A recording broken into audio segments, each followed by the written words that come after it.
Glória a Deus, boa noite, a paz do Senhor a todos.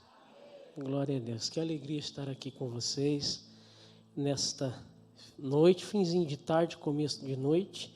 Eu creio que Deus tem uma palavra aos nossos corações. Quem acredita nisso também? Glória a Deus. Abram comigo as suas Bíblias, por gentileza, na segunda carta do apóstolo Paulo aos Coríntios, capítulo 5. E o versículo 5 também, segunda carta do apóstolo Paulo aos Coríntios, capítulo 5 e o versículo 5, nós leremos apenas um versículo. Deus abençoe, pastor João, pela oportunidade. Como eu disse pela manhã, eu torno a repetir, é uma alegria e uma honra ministrar aqui no microfone que o senhor ministra sempre. Muito obrigado por essa oportunidade, viu? Deus abençoe. E uma responsabilidade muito grande. Uma responsabilidade muito grande. Deus abençoe. Muito obrigado. Segunda carta de Paulo aos Coríntios, capítulo 5, versículo 5. Os irmãos acharam? Foi Deus que nos preparou para esse propósito, dando-nos o Espírito como garantia do que está por vir. Amém. Glória a Deus. Podem tomar os seus assentos, por gentileza. Glória a Deus. Queridos irmãos, eu gosto muito das cartas de Paulo e, em especial, das cartas que Paulo escreveu à igreja em Corinto. E essa segunda carta que Paulo escreve à igreja em Corinto, na verdade, é a terceira. Paulo já havia escrito uma que foi perdida. E você perceba que a igreja de Corinto era uma igreja muito abençoada.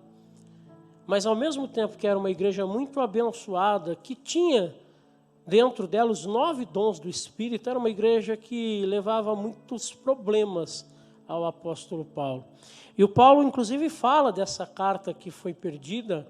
Na primeira carta, no capítulo 5, versículo 9, Paulo diz assim: eu já lhes disse por carta que vocês não devem associar-se com essas pessoas imorais. Então, a primeira carta, na verdade, é a segunda, e a segunda, na verdade, é a terceira.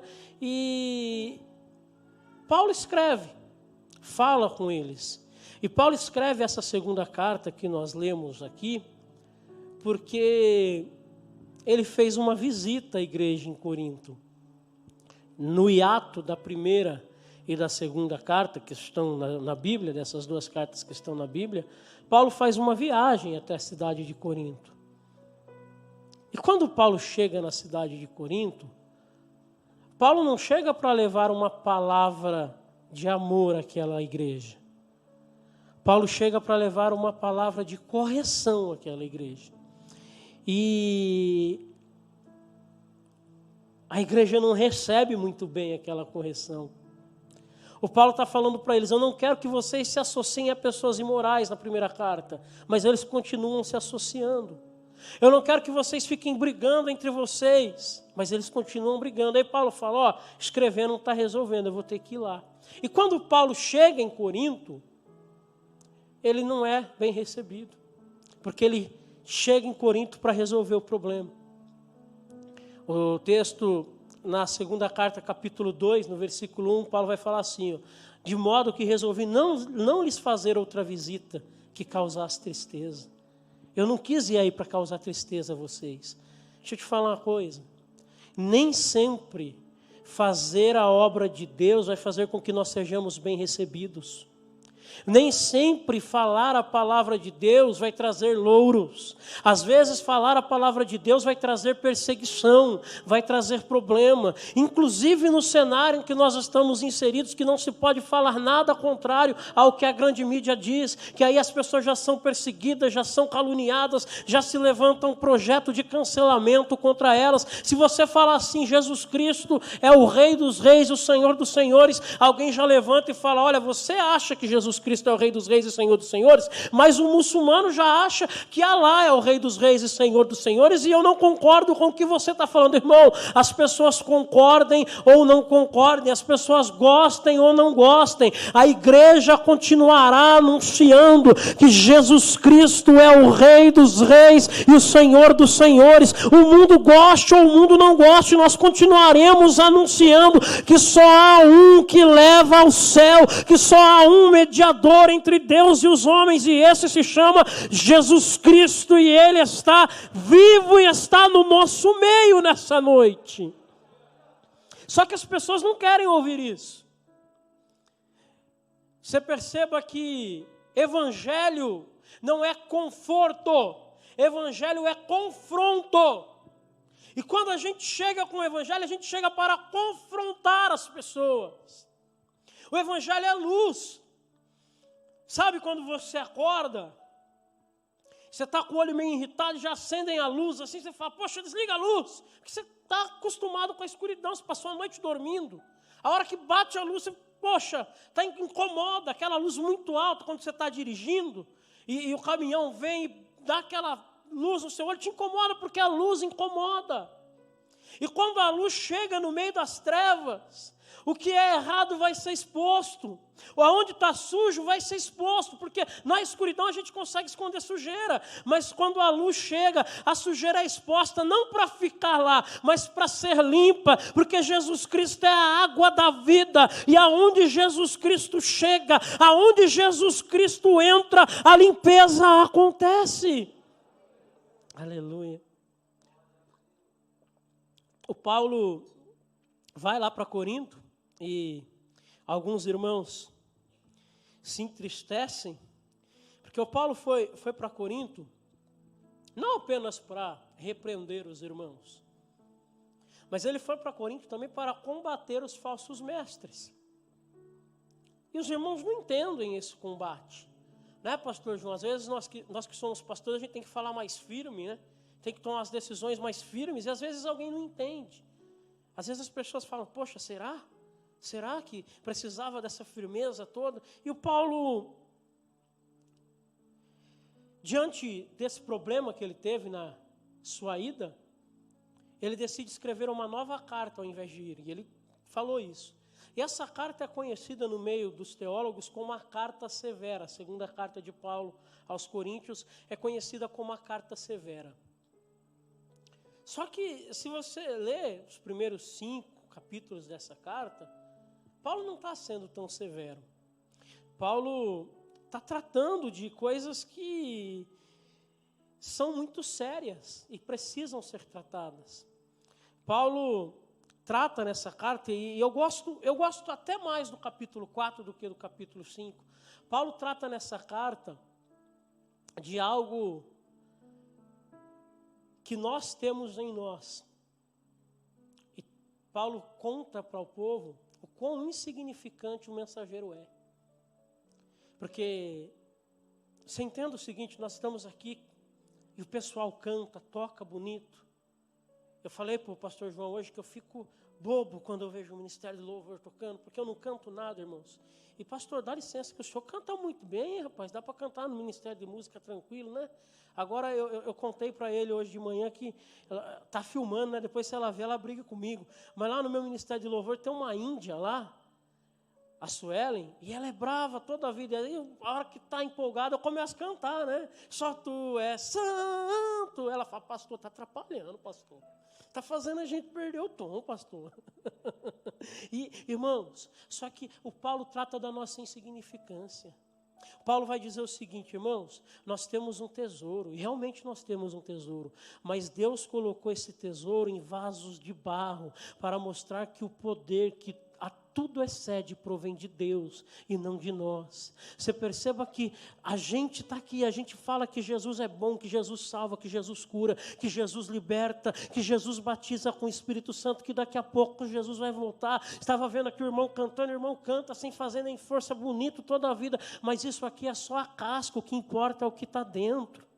Isso aqui é só barro, e eu fico olhando para Jesus e eu falo, eu não consigo entender que tamanho amor é esse. A mensagem que nós pregamos é uma mensagem poderosa. O Jesus que nós anunciamos é um Jesus poderoso. Perceba o seguinte, às vezes você levanta, e você não levanta bem, porque é normal a gente ter dias ruins. E aí você vai para o trabalho, para a faculdade, para o treino, e aí você chega lá, e você não está legal, e vem alguém falar assim, eu preciso de uma palavra hoje. Preciso que você converse comigo, porque eu sei que você é crente. Eu sei que você vai lá na quadrangular da Vila Pinheiro, de domingo, de quarta-feira, e recebe uma palavra lá, e eu preciso que você fale comigo. Perceba, por fora você está todo arrebentado, porque você é vaso de barro. E o que acontece com o vaso de barro? Ele fica deteriorado, ele vai envelhecendo, vai se quebrando. Se tiver criança na casa, ele não dura muito tempo. Mas o que está dentro do vaso de barro é precioso. E você está por fora todo arrebentado, todo quebrado, todo triste, todo amargurado, angustiado. Mas vem alguém e fala para você, eu preciso de uma palavra. Você fala, eu não sei o que você está passando, eu não sei qual é o problema que você enfrenta, mas grande é o Senhor que nós servimos e Ele pode fazer milagres. Você não entende nada, porque você está triste, você está angustiado. Mas quando alguém precisa de você, tem algo dentro que não te deixa ficar calado. E você anuncia que Deus é bom e poderoso para fazer muito mais além daquilo que pedimos ou pensamos. Por quê? Porque tem um poder dentro de nós. Tem um poder dentro de nós. E o Paulo começa a ensinar isso. Ele começa a ensinar isso. Que nós somos vasos de barro. Que com o tempo esse corpo bonito, quer dizer, o meu não, né? Mas que com o tempo esse corpo vai envelhecendo. Vai envelhecendo. Eu falei hoje de manhã, pastor, que quando eu era mais novo eu gostava muito de jogar bola. E eu corria, se fosse no campo, os 90 minutos, se me tirasse eu ficava bravo. Deixa eu ver se tem alguém que jogou bola comigo aqui, que se eu falar que eu sou bom, ele me desmente, né? E no futsal eu queria jogar os 40. E aí tem um irmão aqui esses dias, ele está até aqui. Ele falou assim, vamos treinar lá, Jefinho. Eu falei, vamos. Eu treinei 20 minutos. Foi 20 minutos? Não deu 20. 20, 15 minutos. Ah, não aguentei, pastor. Fiquei até doente no outro dia. Tão cansado que eu fiquei, porque o corpo já não aguenta mais. O corpo adquire doenças. O corpo vai ficando cansado. Mas o que está dentro do corpo não envelhece. O que está dentro do corpo continua poderoso. Nós temos, porém, esse tesouro em vasos de barro, para que a excelência da glória seja de Deus e não nossa.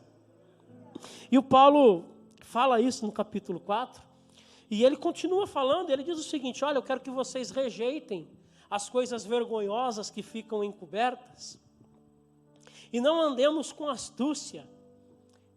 O que é andar com astúcia? Deus não gosta de espertinho, irmão.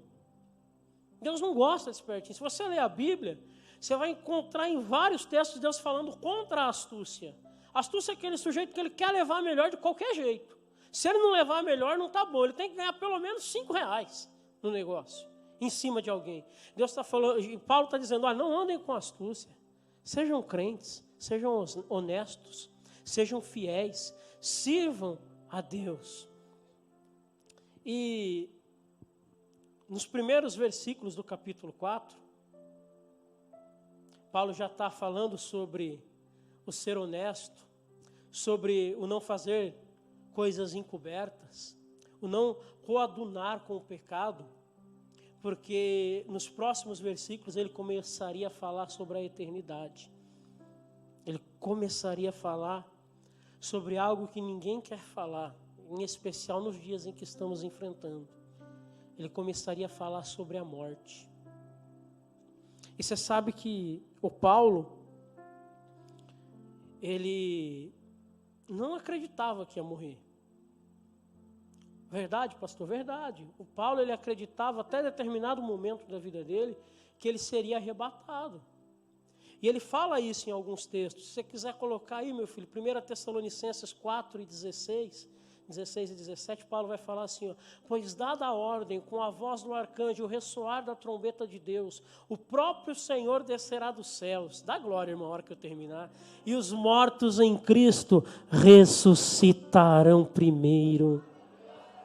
Olha que coisa linda. Aí no 18 ele vai falar assim, ó, e nós, no 17, desculpa, e nós, os que estivermos vivos, seremos arrebatados com eles nas nuvens para o encontro com o Senhor nos ares, e assim estaremos com o Senhor para sempre.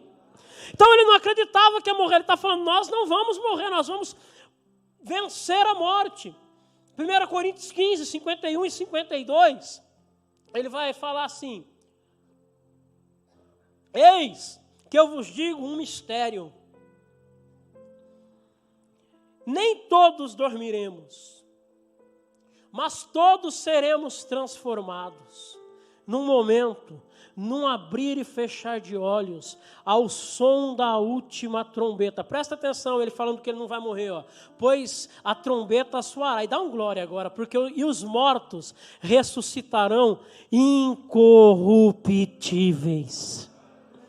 E olha que ele afirmando que não vai morrer, e nós seremos transformados. Ah, irmão, você tem que dar glória, sabe por quê? Porque a morte não pode com o nosso Deus.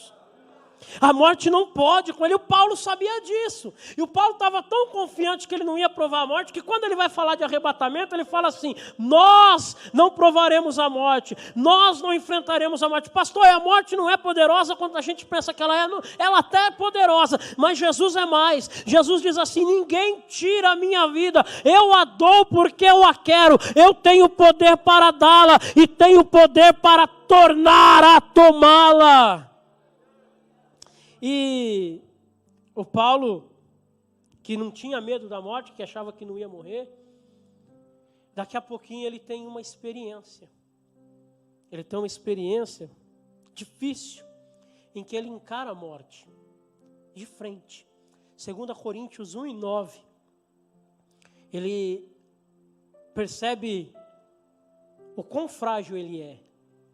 Porque eu não imaginava Paulo frágil. Eu sempre imaginei Paulo um baixinho invocado. Mas invocado mesmo, aquele que é a linha de frente. Mas aqui ele percebe o quão fraco ele era. E ele fala assim: de fato, já tínhamos sobre nós a sentença de morte, para que não confiássemos em nós mesmos, mas em Deus que ressuscita os mortos.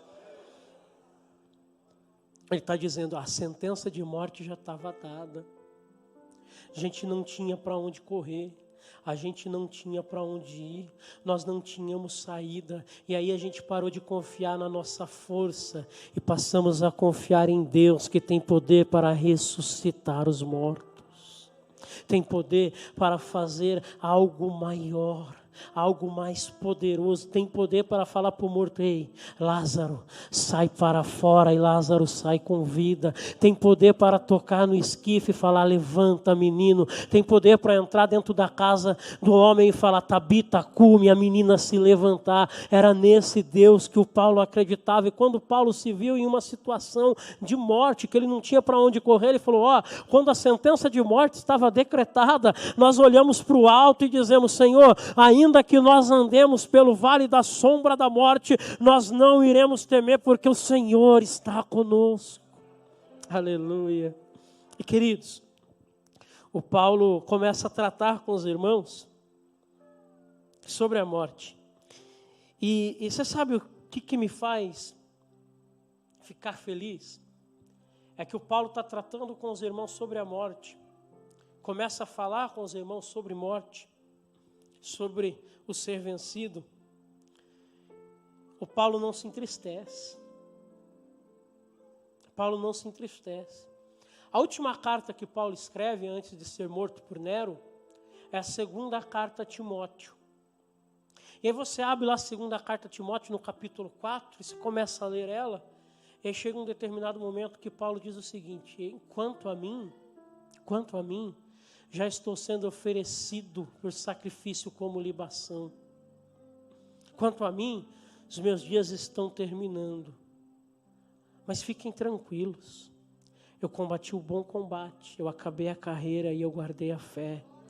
E o Paulo tinha uma confiança tão grande que ele diz assim: desde agora a coroa de justiça me está guardada, a qual o Senhor justo juiz dará não somente a mim, mas também a todos aqueles que amarem a sua vinda.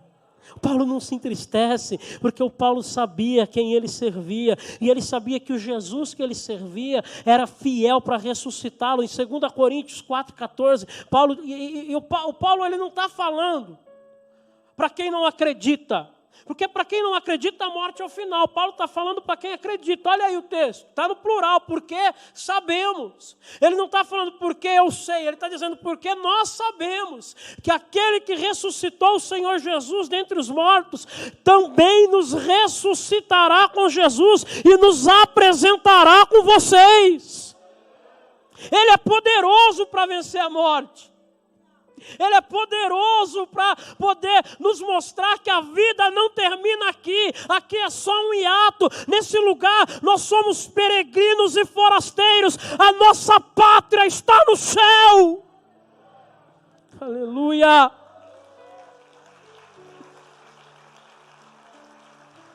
Glória a Deus. Glória a Deus.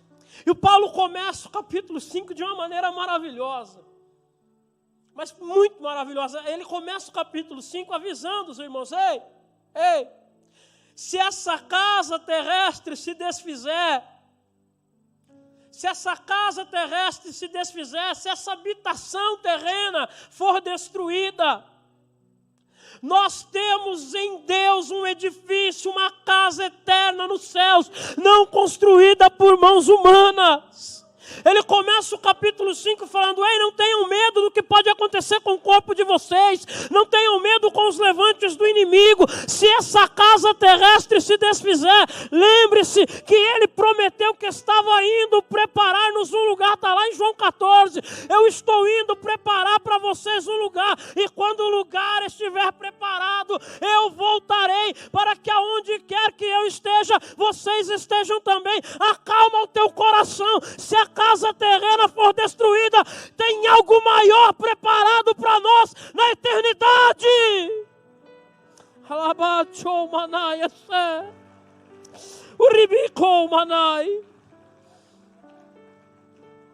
Quem não é crente encara a morte. Como é difícil encarar a morte. Como nós temos encarado ela nesses dias. Ele acha que é o final de tudo. Ele acha que é o término de tudo. Mas não é. Não é. Tem algo maior esperando. O pessoal não entende porque os crentes gostam tanto de igreja. O pessoal não entende porque que a gente gosta tanto de estar aqui. É porque quando a gente está aqui, a gente tem uma ideia do que vai ser a eternidade. Eu sinto a presença de Deus, irmãos. Aleluia. O luto é dolorido. O luto machuca. O luto às vezes não passa. Às vezes o luto não termina. E o Paulo entendia isso. Paulo entendia isso. E por entender isso, bota o versículo 2 para mim, filho, por favor, do capítulo 5. Por entender isso, o Paulo diz o seguinte: nós estamos gemendo, porque nós queremos ser revestidos da nossa habitação celestial. Nós estamos gemendo, porque a gente sabe que nós não somos daqui. Porque a gente sabe que esse corpo aqui, ele enfraquece, ele envelhece, ele morre. Mas quando aquele que há de vir vier, esse corpo de ignomínia, escreve o mesmo apóstolo Paulo, esse corpo de ignomínia, esse corpo de desonra, será transformado num corpo glorificado. É por isso que tem dia que a gente já acorda com saudade do céu. Eu nunca fui à Europa, eu nunca fui aos Estados Unidos, eu não tenho saudade desses lugares, eu tenho vontade de conhecer, diferente de saudade. Agora do céu, a gente acorda com saudade do céu, sem nunca ter ido lá. Eu não vou cantar, porque senão nunca mais o Senhor deixa eu voltar aqui, pastor. Mas tem um hino da harpa que diz assim: ó, que saudosa lembrança tenho de ti, ó Sião, terra que eu tanto amo, pois é do meu coração. Eu nunca fui em Sião, mas tem dia que eu acordo com uma vontade da nova Jerusalém, que vai descer do céu adornada para encontrar com a noiva. Tem dia que eu acordo com uma vontade de ir para lá, de subir para lá, de ir ao encontro do rei. É porque nós estamos gemendo, a nossa alma geme, porque a nossa alma não está acostumada com o pecado, a nossa alma não está acostumada a conviver afastada de Deus, e às vezes a gente se afasta e nem percebe. A gente vai para longe e não vê, porque a nossa alma está lá clamando, gemendo, buscando, porque ela está querendo ser revestida da habitação celestial. E deixa eu te falar uma coisa aqui, não vai demorar muito, é daqui a pouquinho, aquele que há de vir virá e não tardará. Num abrir e fechar de olhos, nós seremos arrebatados para encontrar com o Senhor nos ares. Não vai demorar. E eu não vejo a hora. Eu não vejo a hora quando os meninos do louvor começam a cantar Maranata, hora vem, Maranata, hora vem. Parece que eu delírio, eu falo, vem mesmo, Jesus, vem logo, porque a minha alma está querendo ser revestida da glória de Deus. Alabaxou, manai. A gente não quer ficar aqui. A gente não quer ficar aqui. Eu até já falei, mas em 1 Pedro 2:11, Pedro vai falar porque que a gente não quer ficar aqui. Nós somos peregrinos, estrangeiros nesse mundo. É por isso que às vezes a alma luta, sabe? Peleja, guerreia, porque os desejos carnais querem que nós acostumemos com essa terra. Quer que nós fiquemos satisfeitos com o que a gente tem aqui, com a nossa boa casa, com o nosso bom carro, com a nossa conta bancária gorda. É a mesma brincadeira que eu fiz de manhã, eu vou fazer agora. Conta bancária gorda de vocês, a minha está com R$34 na conta. Escute só, a gente se acostuma com isso. Poder comprar passagem para ir para qualquer lugar do mundo. E o Pedro está dizendo, ei, vocês não são daqui. Vocês não são daqui. Não se acostumem com isso. O próprio Paulo escreveu aos Romanos, capítulo 12, versículo 2. E não se amoldem ao padrão deste mundo, mas transformem-se pela renovação da sua mente, para que sejam capazes de experimentar e comprovar a boa, agradável e perfeita vontade de Deus. A boa, agradável e perfeita vontade de Deus nós vamos experimentar quando nós estivermos nas bodas do Cordeiro, ceando com Ele. Aleluia. Nós estamos em uma grande viagem. Uma grande viagem. Não é viagem Botucatu, Tupã. Fazem 4 anos que eu estou em Tupã, pastor. Completou-se hoje 4 anos que eu assumi a igreja lá. Não, essa é uma viagem de 280 km. É uma viagem maior. Uma viagem que dura a vida toda. Lembra daquele livro, O Peregrino, do John Bunyan? Conta a história do crente até ele chegar no céu. Faz tanto tempo que eu li que eu não lembro o nome que deram para o peregrino. Mas conta essa história. E é isso que nós estamos enfrentando. Uma longa viagem. Para alguns ela termina mais cedo, para outras vai mais, caminha um pouquinho mais. Mas nós temos um destino. Nós somos peregrinos e forasteiros nesse mundo. Esse mundo não é a nossa casa. E essa preparação que nós estamos tendo, ela não é adquirida de pai para filho, porque cada crente tem que ter a sua experiência. Ela não é adquirida nos bancos das universidades. A experiência que eu tenho pastoreando, eu não consegui nem metade dela na faculdade teológica. Não. Essa experiência de convívio, de luta, de enfrentar as provas. E a gente tem em nossa vida um penhor muito valioso. Muito valioso. E é por conta desse penhor valioso que nós temos, que nenhuma satisfação da terra pode tirar o desejo de ir para o céu. Nenhuma satisfação da terra pode tirar o desejo de ir para o céu. E Paulo sabia disso. Quando Paulo escreve na segunda carta aos Coríntios, capítulo 4, versículo 18, ele diz assim: assim, fixamos os olhos, não naquilo que se vê. Não naquilo que se vê, mas no que não se vê. Pois o que se vê é transitório, mas o que não se vê é eterno. Se a gente for fixar os olhos naquilo que a gente vê, a gente entristece. Eu não sei se você me segue nas redes sociais, mas eu tenho o Rubão aqui, ó, o Rubem José. Esse cara aqui é meu filho, ele tem 6 anos. Quando ele nasceu, ele ficou um tempão internado, e foi uma luta terrível, uma choradeira daqui, uma choradeira de lá, leva, não leva, morre, não morre, vive, não vive. E se nós fixássemos os olhos nisso, a gente vai falar, poxa, Deus nos abandonou na prova, Deus nos abandonou na luta. E a verdade é que num primeiro momento nós ficamos muito tristes. Hoje, depois, se você quiser viver, o Rubão está aí, ele segura a cabeça, mas ele tem um monte de, ele tem uma armadura ali, né? Ele parece um guerreiro medieval, de tanta roupa que ele tem que pôr, pastor. Bota até uma coluna, não sei do que é, aquilo ali para ele ficar firme. Se a gente ficasse triste com isso, a gente não servia mais a Deus. Mas a gente está olhando para aquilo que é eterno. Esse corpo aqui é transitório.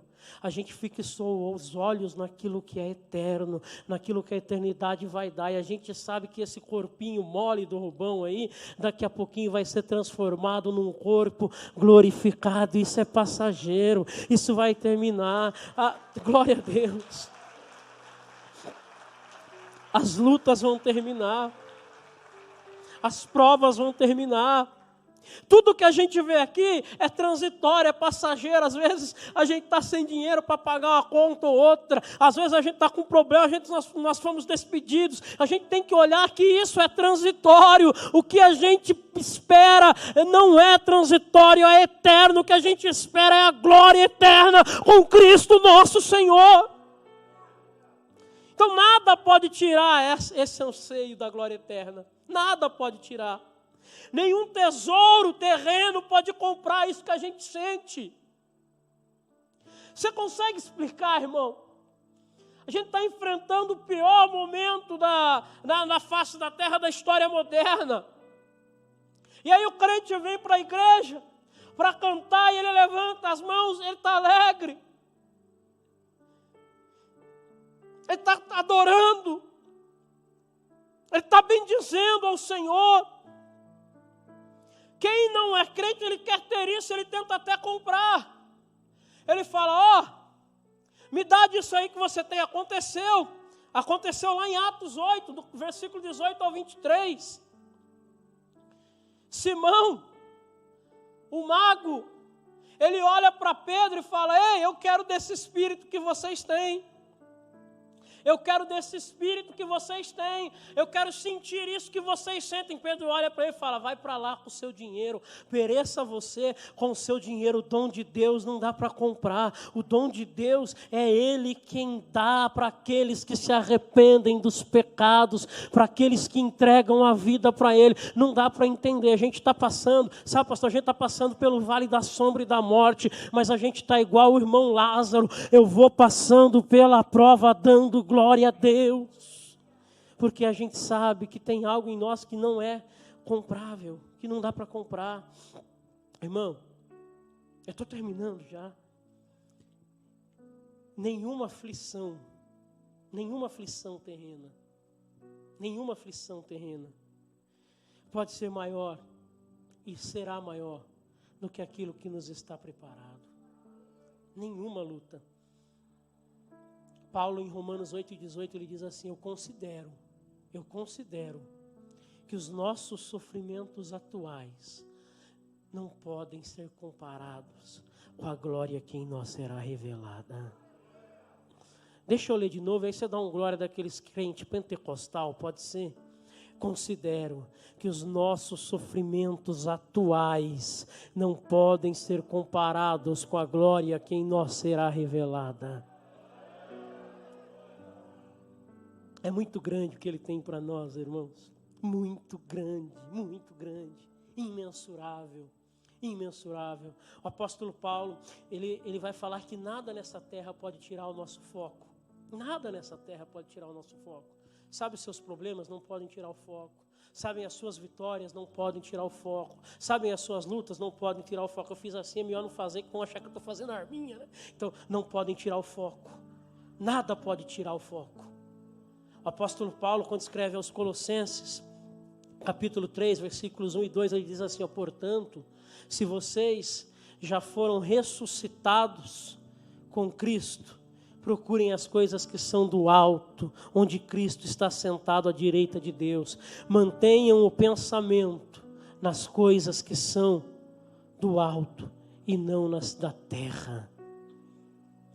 Quantas vezes você pensou no céu essa semana? Quantas vezes você lembrou do céu essa semana? Correu tanto para lá e para cá, fez tanta coisa, pagou conta, comprou coisa nova, e fez comida, e conversou com a esposa, e brigou com o marido, e foi para a academia, e voltou da academia. A Carla acorda todo dia, 6 horas da manhã para ir na academia. E o pior é que ela me acorda, né? Mas não vou junto não, eu fico deitado.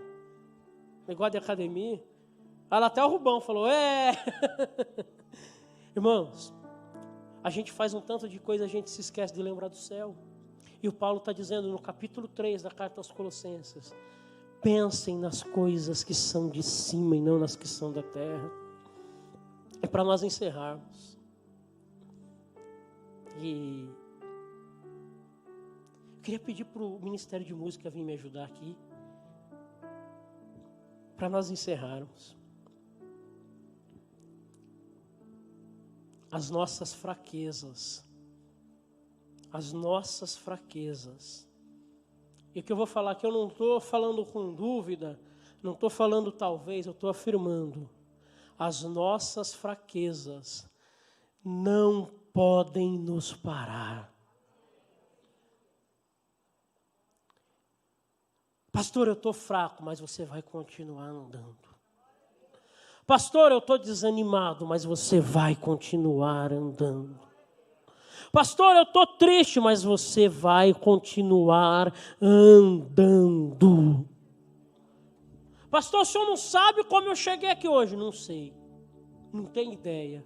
Pastor, o senhor não entende como eu estou hoje amargurado, triste, querendo parar, não quero mais saber de igreja. Você veio no lugar certo. Você vai sair daqui hoje renovado em nome de Jesus.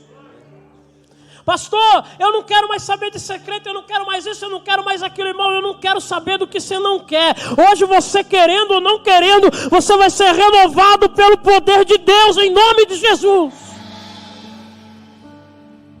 2 Coríntios capítulo 12, versículos 9 e 10, Paulo está lá falando sobre o problema, o espinho na carne. Ele fala, tem um mensageiro de Satanás, um enviado do diabo, que ele me esbofeteia.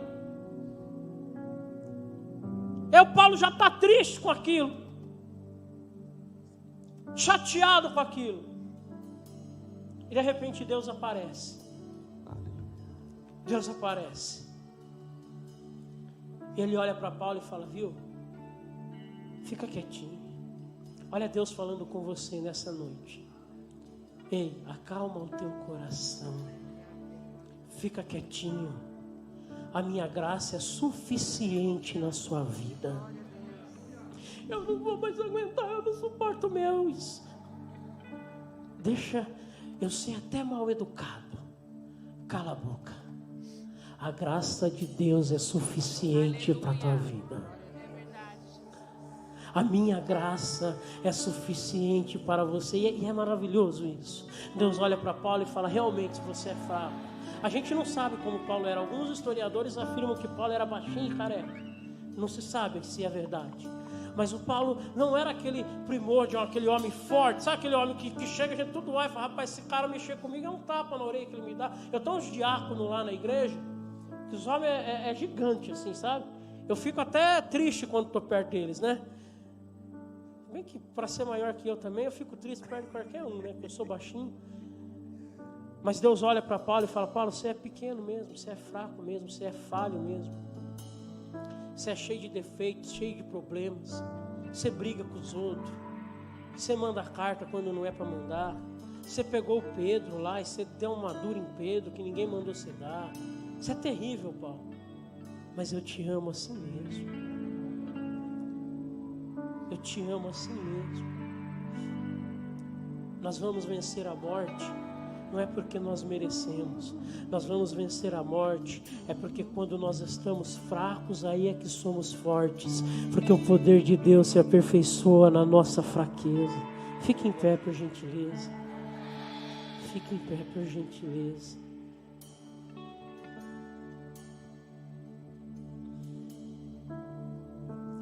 sabe,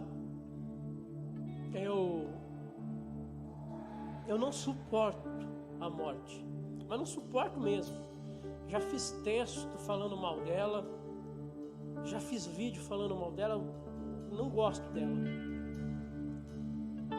Porque ela traz medo, traz angústia, traz tristeza. Porque diante dela nós somos fracos. E aí você encontra Deus olhando para um dos pilares do cristianismo. Escreveu quase que a totalidade do Novo Testamento. Deus olha para ele e fala: fica tranquilo, eu conheço as suas fraquezas, conheço as suas fragilidades, conheço as suas dificuldades. Deus está falando com pessoas nessa noite. Sabe, Ele está indo num profundo, e que eu estou me sentindo assim.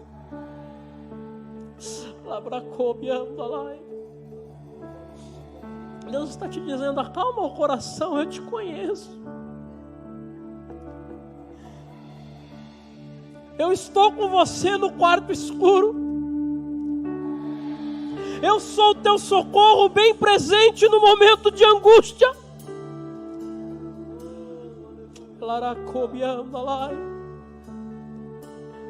Quando está doendo demais, eu sou o seu consolo. Quando você não aguenta mais andar, eu te tomo no colo.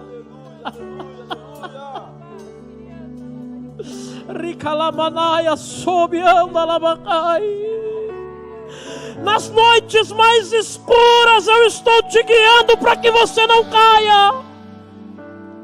Acalma o teu coração, porque quando você está fraco, aí é que você está forte, porque Deus está te aperfeiçoando.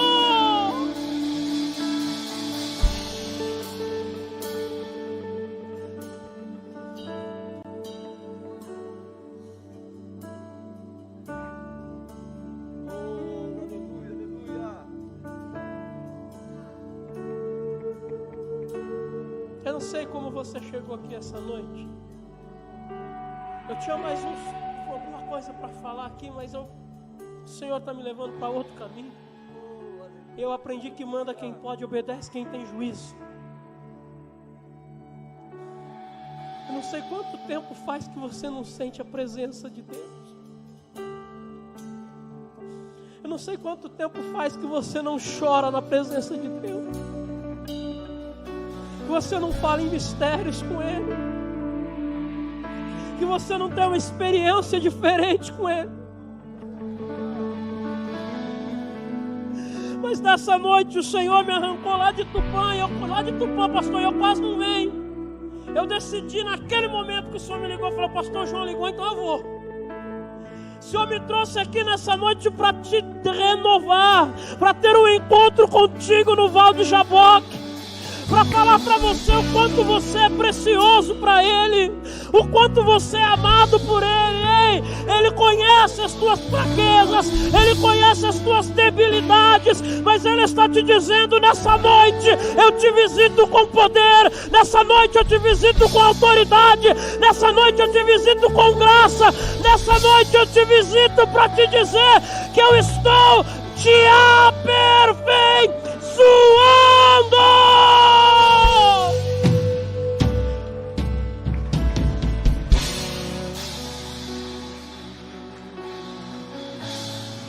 Deixa o Espírito Santo te renovar aí. Deixa o Espírito Santo te renovar aí. Deixa o Espírito Santo te renovar aí. Se faz muito tempo que você não falava em mistério, seja renovado agora em nome de Jesus. Se faz muito tempo que você não falava em mistério, seja renovado agora em nome de Jesus. Ele está te aperfeiçoando. Pastor, eu estou buscando o batismo com o Espírito Santo. Seja batizado agora em nome de Jesus.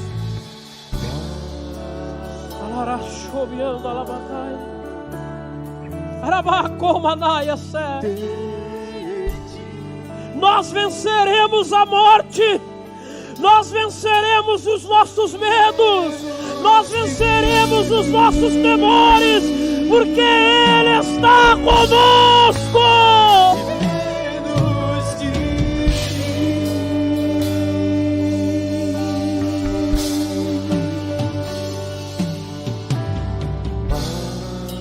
Você pode adorar o Senhor? Você pode adorar o Senhor?